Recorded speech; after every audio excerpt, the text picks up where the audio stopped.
낙태죄란 태아를 생명으로 해석하기 때문에 임신한 여성과 의사가 낙태할 경우 처벌을 받는 법으로 1953년 제정되었습니다. 그런데 2017년 11월 근래 프란체스코 교황은 임신 중절에 대해서 우리는 새로운 균형점을 찾아야 한다라고 말씀하신 바 있습니다. 이번 청원을 계기로 우리 사회도 새로운 균형점을 찾았으면 좋겠습니다. 낙태죄가 헌법에 맞지 않는다는 헌법재판소의 판단이 어제 나왔죠. 지난 1953년 낙태죄가 제정된 이후 66년 만에 사실상 폐지 수순을 밟게 됐습니다. 우리나라의 헌법은 낙태를 허용하는 문을 열었습니다. 헌재는 22주 이후부터의 태아만이 독자적 생명으로 인정한다고 판결했습니다. 즉 22주 이전의 태아는 인격과 생명이라 볼 수 없으므로 태아의 합법적 살인을 할 수 있게 2020년까지 개정을 하는 것입니다. 낙태죄는 그렇게 제정 66년 만에 사라졌고 주권자인 하나님의 기준을 떠나 새로운 기준을 세우자는 법으로 개정되려고 합니다.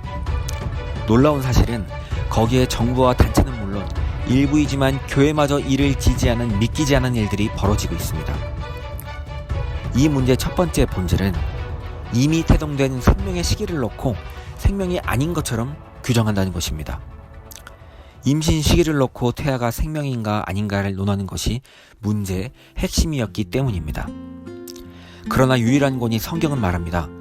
태의 열매는 하나님의 상급이다. 네가 태에서 나오기 전에 내가 너를 구별하였다.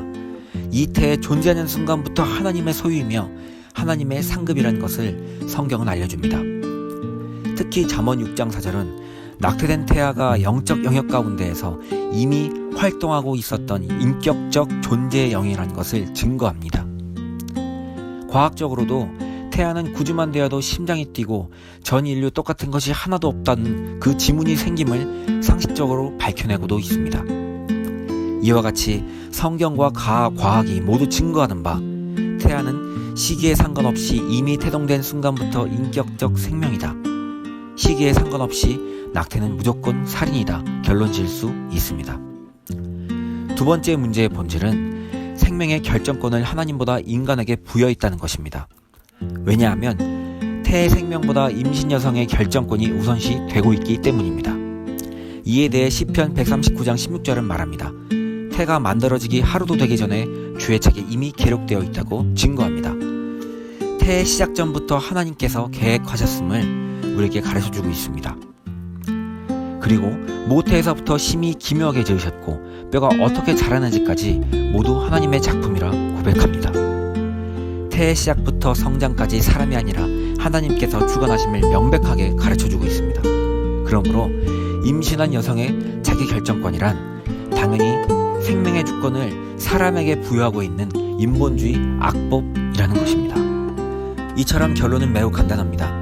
하나님께서 자신의 피조물들을 만들어 가시는 과정 가운데 인간이 개입해서 하나님의 질서를 정면으로 파괴시키는 악법이라는 것입니다.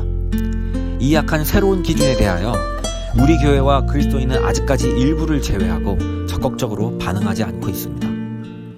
의학계에서조차 이 문제에 대하여 살인을 허용하는 법이라 말을 하고 있는데 어찌된 일일까요? 왜냐하면 교회가 죄에 대하여 무뎌지고 무관심해지고 있기 때문입니다. 미국의 타임스퀘어 교회의 담임이자 전도자로 유명했던 고 데이빗 윌커슨 목사님은 말씀하십니다. 성의 관용은 하나님의 선택받은 백성에 대한 전면전이다. 이 전면전에 대하여 교회가 무뎌지고 아무렇지 않은 듯 피하면 민족은 멸망합니다. 교회가 물리적으로 악을 쓰며 치고받고 싸워 이기라는 것이 아니라 하나님의 마음으로 진리로 악을 교정하면서 세상의 법과 체계에 거룩한 영향력을 끼쳐야 한다는 것이며 그때가 바로 지금이라는 것입니다. 정통 장로교단의 표준인 웨스트민스터 신앙고백에서조차 교회에 이렇게 말을 합니다. 교회는 하나님의 말씀에 유배되는 죄에 대해서 자유의지를 사용해 벗어나라. 또한 31장의 고백처럼 비상상황 가운데에서는 정부에게 말을 하고도 합니다. 네덜란드의 정치가이자 목사이며 개혁주의 신학자인 아브라함 칼거 또한 이렇게 말했습니다. 내게 단 한 가지 소원이 있는데 성경과 피조물이 증거하는 하나님의 명령들이 국민의 양심에 새겨지고 온 국민이 하나님께 경의를 표하는 것이다. 이 세대 가운데 교회와 그리스도인이 할 일이 바로 이것 아니겠습니까? 정교 분리에 따른 정통을 중시하는 교회 또한 정통 교리에 따라 움직여야 할 때가 지금입니다. 교회에게는 헌법상 물리적으로 이제 1년이라는 유예기간이 주어져 있습니다. 이 악법을 뒤집을 수 있는 입법 과제에 대하여 적극적으로 참여하여 계속하여 진리의 목소리를 내야 합니다. 이 전면전에 대하여 기도하고 진리를 선포하며 교회의 역할을 적극적으로 찾아 모색할 때가 지금이라는 것입니다. 교회가 진리에 반응하고 죄를 적극적으로 미워함으로 거룩하고 정결한 하나님의 성품을 회복한다면 반드시 체제와 상관없이 이 땅은 생명으로 충만해질 것입니다. 내가 너를 빚었단다. 나는 너의 독이자니. 내가 너를 만들면서 얼마나 기뻐했는지.